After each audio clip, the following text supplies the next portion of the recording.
Dear Heart recipient, my name is Amy. My daughter Nicole was killed in a car accident on June 4th, 2001. She was 15 years old at the time of her death.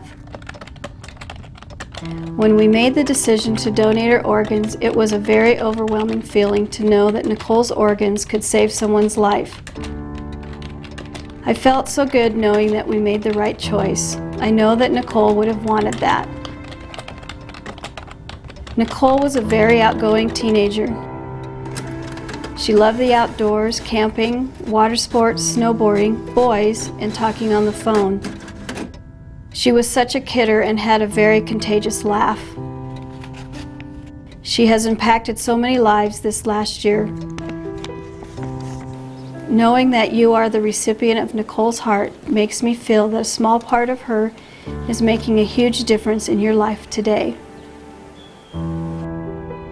I would love to hear from you and how you are doing. Please feel free to contact me. Sincerely, Nicole's mom, Amy.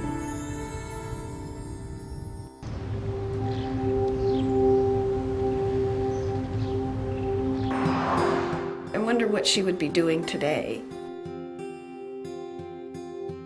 I have ideas, that I hope she'd be in school and doing well, but I don't have that. So it's real hard for me to imagine that she'd be almost 20.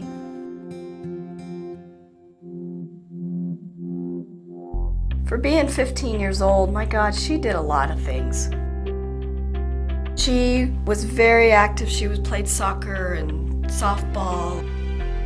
I think if socializing would have been a class, she would have gotten an A. She was the social director. She had the most craziest laugh and smile, and she was a prankster, and she joked around all the time. She loved being the center of attention.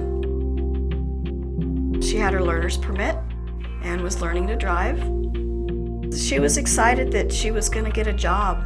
I was excited she was going to get a job because she'd stop asking me for money. Nicole lived more in her 15 years than I think I will live in however long I live. She was the most outgoing and spunky person I think a person could ever meet. She had no limits on life. She did not listen to anyone but herself. She pushed my mom to extreme limits. She was a brat at times. She could make you so frustrated, but then all she had to do was flash her big smile at you and say one of her, quirky little jokes, and you laugh at her. She was full of life. Oh. I look at these and it's like, I cannot believe she's gone. It's like somebody cut my right arm off.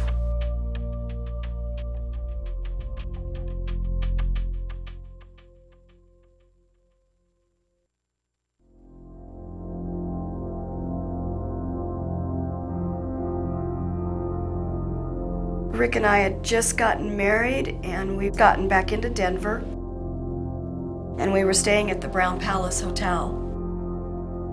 I was just tired being on an international flight. All you want to do is go to bed. I called him to let us know we were back in the States, and I just wanted to touch base with him. And Nicole's first words out of her mouth were, "Did you bring me anything home?" I said, "Yeah, I did." I said, "Well, we'll be home tomorrow afternoon, and you behave yourself. Don't do anything stupid. But I gotta go, I love you." So that was the last conversation I'd had with her. I had been dating a senior at the time, so we would always hang out with those boys, like the older boys. And they called us and said they were gonna have one last get together while they were still in high school. So we all decided to go, and we told Lindsay, and Lindsay was like, "Okay, don't drive home, make sure you stay there, be very careful." And she's like, "Okay, we promise." Then we went to one of the boys' house and then met up and drove up to the mountains, went camping. Everyone was hanging out, and people decided they wanted to go home. They decided to leave in Adam's car. And she was like, "Well, I want to go too." And he's like, "Okay." So they left and I stayed.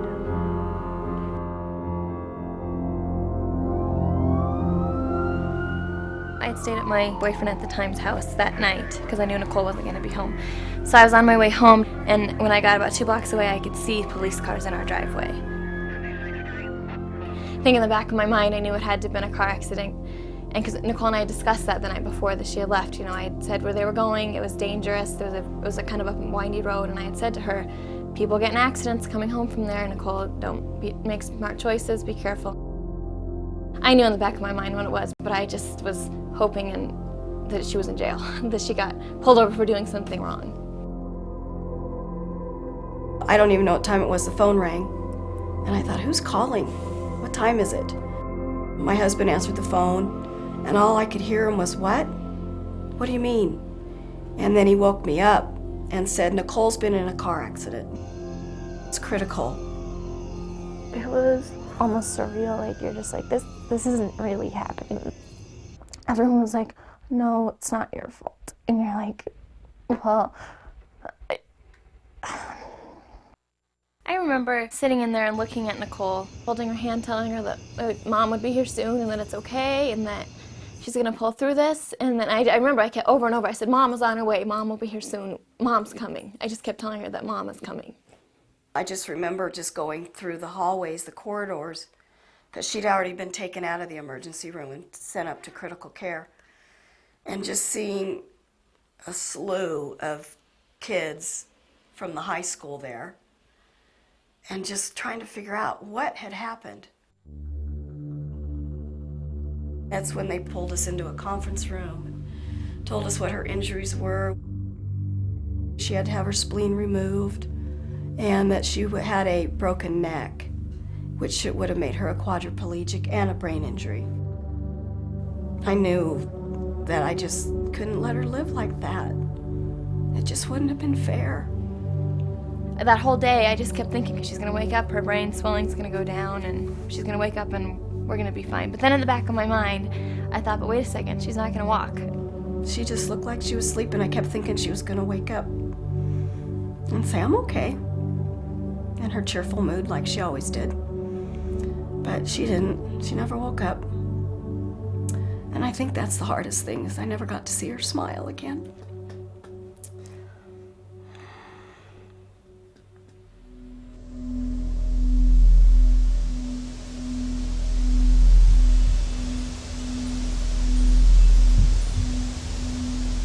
They decided to do a test about noon.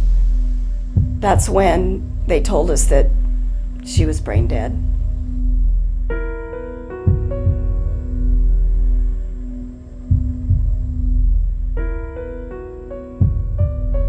Donor Alliance, the coordinator, came in and talked to us about becoming an organ donor.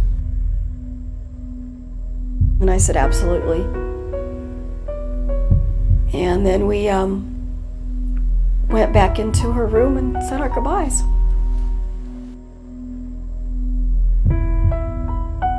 I remember I was in there and I held onto her hand, and this is how I always said bye to her. I kissed her on the head and I said, I love you, kiddo.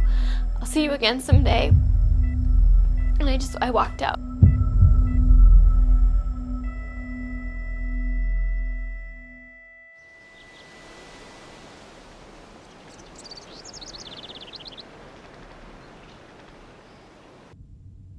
It was about 1:30, the last time I saw her.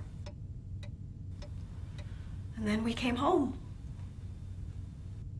And it was the weirdest feeling, seeing Nicole's room with her junk all over the floor, her clothes. It just seemed very surreal, very surreal. To come home, it was hard. I never slept here again. It was eerie, and it was almost like I was alone, and I didn't like it. It was just too painful. It was you'd walk in here and her room was just how she left it, and it was too much.